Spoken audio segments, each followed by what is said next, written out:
بھارتی ہٹ دھرمی سے خطے میں کشیدگی بڑھتی جا رہی ہے۔ پاکستان اپنے دفاع کے لیے پرعزم اور پاک فوج ہر دم تیار ہے۔ لائن آف کنٹرول پر بھارتی جارحیت کے بعد پاک آرمی نے دشمن کو منہ توڑ جواب دے کر کئی مورچے تباہ کر دیے ہیں۔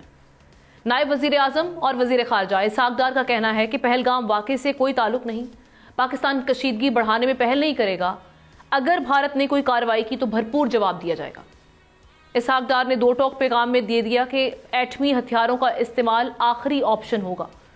D G I S P R نے نائب وزیر اعظم کے ہمراہ پریس کانفرنس میں واضح کیا کہ فوجی تصادم کا راستہ بھارت نے چنا، لیکن آگے کا فیصلہ پاکستان کرے گا۔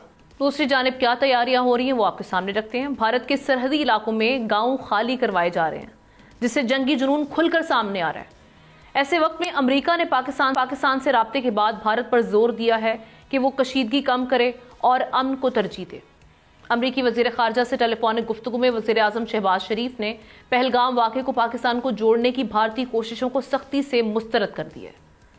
امریکی وزیر خارجہ مارکو روبیو نے بھارتی وزیر خارجہ سے گفتگو میں علاقائی استحکام پر بھی زور دیا۔